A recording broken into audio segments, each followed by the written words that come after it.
स्वराज के बैनर तले आकर उन लोगों से हिसाब लेगी जिन लोगों ने 40 साल से इस समाज को लूटा है। अररिया में भी वही हाल है। वो ऐसा विधायक है कि जिसको ना सुनाई दे रहा है ना दिखाई दे रहा है, कन्ना भी है, बहरा भी है, लेकिन लोग। आप जानते हैं चुनाव जैसे जैसे नजदीक आता है सभी पार्टी जो है ना पूरा जी तोड़ मेहनत करते हैं और क्षेत्र का दौरा इस तरह से करते हैं, लगता है कि एक अंदर बेचैनी हो जाता है। आप जानते हैं जनस्वराज को, जनस्वराज का अभी बिहार में क्या क्रेज है सभी को पता ही है, और इतना कम समय में समाज में इतना अच्छा पकड़ बना लेना कहीं न कहीं चुनौतियों का सामना करना होता है।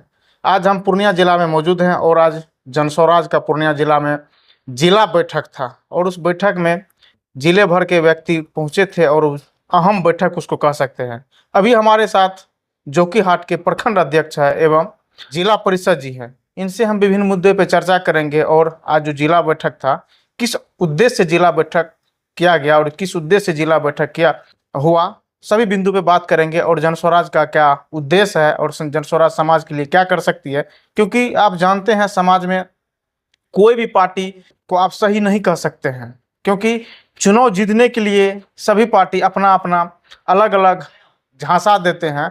चुनाव जीतने के बाद उसका क्या झांसा रहता है, क्या वादा रहता है, सभी को पता है। चलिए बात करते हैं। स्वागत है भैया। चलिए, आपका बहुत बहुत शुभ स्वागत है। आपका परिचय? मेरा नाम परवेज मुशर्रफ है और हम जोकीहाट प्रखंड के प्रखंड अध्यक्ष भी हैं जनस्वराज पार्टी के और वर्तमान में जिला पार्षद हैं जोकीहाट से।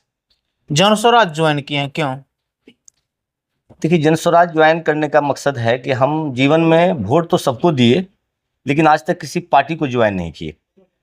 जनस्वराज ज्वाइन करने का मकसद साफ है कि माँ बाप जो बचपन से हम लोगों को पढ़ाए लिखाए, जिस आइडियोलॉजी के तहत उन्होंने अपनी ज़िंदगी गुजारा और हमें गुजारने का नसीहत दिया, उसी आइडियोलॉजी को हम जनस्वराज के अंदर देख रहे हैं, उसके अधीन देख रहे हैं। हमें ये महसूस हो रहा है कि हम जिस चीज़ के लिए बने हैं, जिस चीज़ के लिए पैदा हुए हैं, तमाम पार्टियां जितनी भी पार्टियां आई इस बिहार में नहीं पूरे हिंदुस्तान के अंदर में, सभी ने लोगों को ठगा, बारी बारी से ठगा।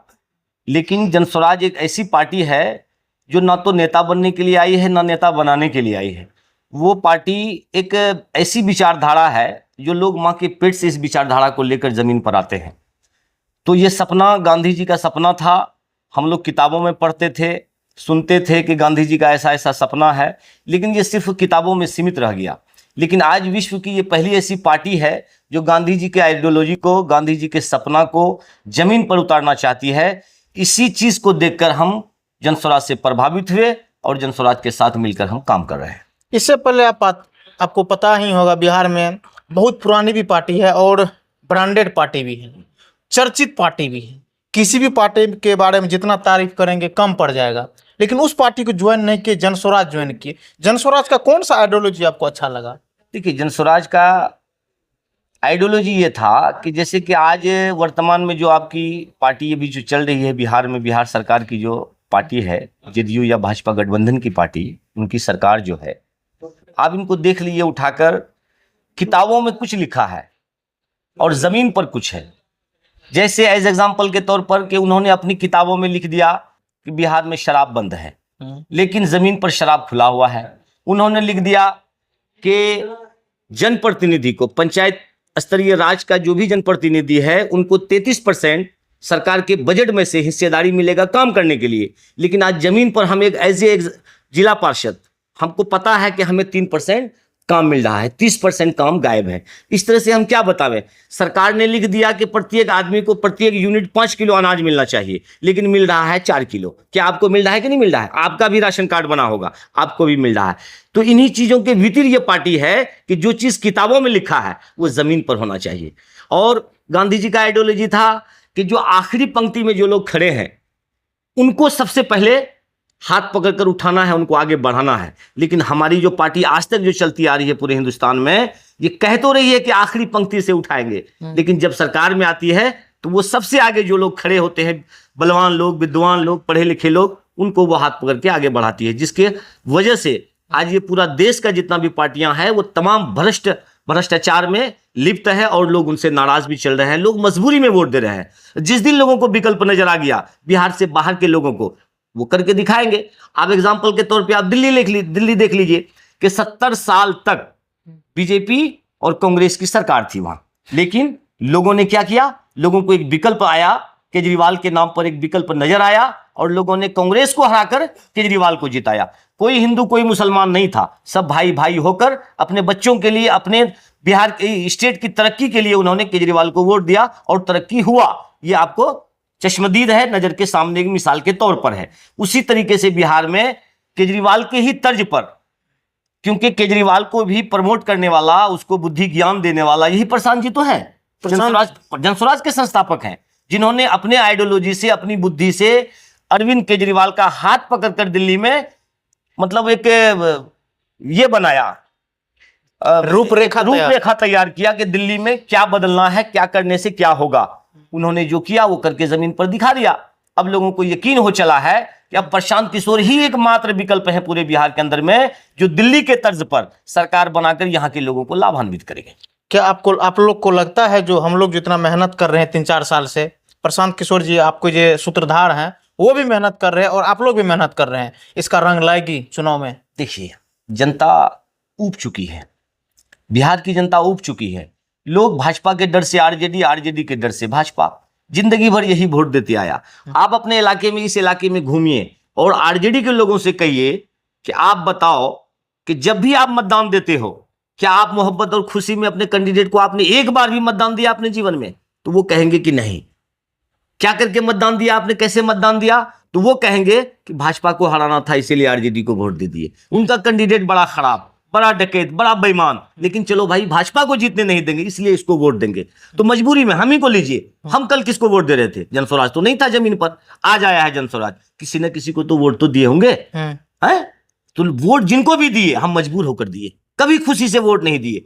कन्ना हो, लंगड़ा हो, बहरा हो, आप चले जाइए जोकीहाट, 40 साल से जिन लोगों ने समाज को लूटा है, आज उन्हीं को आरजेडी का टिकट मिल जाता है, जनता लोग मजबूरी में वोट दे देते हैं उनको।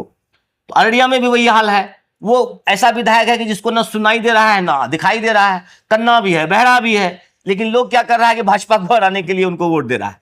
तो ये भाई साहब हालात है इलाके का, लोग मजबूर होकर वोट आज तक डालते रह गया, लेकिन अब मजबूरी नहीं। अब प्रशांत जी आ गए हैं, कोई मजबूरी नहीं है। देखिए, लोग हमसे प्रभावित नहीं है, प्रशांत जी से प्रभावित नहीं है, उनके विचारधाराओं से प्रभावित है। लोग ये समझ रहे हैं कि ये विचारधारा अगर जमीन पर लागू होगा तो हम अपने आप, हमारा भविष्य, हमारे बच्चों का भविष्य उज्जवल हो जाएगा। अपने विधानसभा क्षेत्र को कैसे देखते हैं? हम अपने विधानसभा को इस तौर पर देख रहे हैं कि हमारे विधानसभा में हमेशा से, जब से आजादी मिली इस देश को, जब से चुनाव का प्रक्रिया शुरू हुआ, हमारे जोकीहाट विधानसभा में हमेशा लोगों ने 60% लोग सत्ताधारियों के खिलाफ मतदान किया, 40% लोग जिसको मतदान किया वो चुनाव जीत गया और 60% जो उसके खिलाफ में मतदान दिया वो चुनाव हारा, क्योंकि वो बटे हुए लोग थे। तो 2005 में, आज से 20 साल पहले, हमने नीतीश कुमार जी को मुख्यमंत्री बनाने के लिए बेड़ा उठाया जोकीहाट का, और जो सत्ताधारी 40 साल पहले से सत्ता में थे उन लोगों ने मुर्दाबाद का नारा लगाया और हमने जिंदाबाद का नारा लगाया। उनसे लोहा मनवाकर हमने नीतीश कुमार को 2005 में जोकीहाट में चुनाव जितवाया, और जीतने के बाद चुनाव, वही लोग जो कल मुर्दाबाद कर रहे थे वो लोग नीतीश कुमार की पार्टी में आकर फिर वो विधायक बन गए। हम लोग जस का तस पड़े हुए हैं। तो आज इस पार्टी का ऐसा आइडियोलॉजी है कि जो आपका विरोध किया है, अगर आपके पास पैसा है, धन है, बल है, उनको आगे बढ़ाकर दुनिया को भले लूट लिया हो, बड़ा से बड़ा गुंडा हो, लेकिन उसके पास पैसा है तो उनको टिकट मिल जाता है और लोग मजबूर होकर उनको वोट देता है। लेकिन प्रशांत जी जो हमारे हैं, उन्होंने साफ शब्दों में कह दिया है कि हम लुटेरों को वोट नहीं देंगे, माफियाओं को वोट नहीं देंगे, शराब माफियाओं को वोट नहीं देंगे, भूमि माफियाओं को वोट नहीं देंगे। जो आज तक लोगों को लूटा है, हम उसको ना तो टिकट देंगे ना जनता उनको वोट देगी। तो हम आज उसी आइडियोलॉजी पे चल रहे हैं और हमको जोकीहाट में पूरा उम्मीद है कि वहां की जो जनता त्रस्त है, वो जनता जनस्वराज के बैनर तले आकर उन लोगों से हिसाब लेगी जिन लोगों ने 40 साल से इस समाज को लूटा है। अंत में बिहार की जनता से क्या बोलिए? अंत में बिहार की जनता से बस यही एक कहेंगे कि जिंदगी भर आपने किसी न किसी को वोट दिया है, जिंदगी भर आपने किसी को विधायक बनाया, किसी को एमपी बनाया, वो आपका कोई नहीं है। आपने जिसको भी वोट दिया वो चुनाव जीत गया, वो राजा बन गया। एक बार हमारा कहा मानिए, अपनी जिंदगी में सिर्फ एक बार अपने बच्चों के नाम पर वोट डालकर आप देखिए, आपके वोट में इतना दम है कि आप जिसको भी वोट देते हैं वही राजा बन जाता है। एक बार अपने बच्चों के नाम पर वोट डालकर देखिए, वो राजा नहीं बनेगा तो आने वाले समय में आप जनस्वराज को भूल जाइएगा, वोट मत दीजिएगा। यह हमारी अपील है कि कम से कम जीवन में एक बार, 5 साल में क्या जाता है, 40 साल लोगों ने लूटा, एक बार और लूट लेगा। अगर खराब हो गया जनस्वराज तो कोई दिक्कत नहीं, आप उसको हटा देना, लेकिन एक बार अपने बच्चों के लिए वोट डालकर देख लो। बहुत यही बहुत हमारी अपील है। बहुत बहुत धन्यवाद। चलिए, बहुत बहुत शुक्रिया आप लोग। इनके बातों से आप लोग कितना सहमत है, और इनके बातों से जो आपके मन में विचार उत्पन्न होता है, अपना विचार कमेंट में जरूर दीजिएगा। और हम लोग मिलेंगे नेक्स्ट वीडियो में, तब तक के लिए जय हिंद, जय भारत, जय बिहार।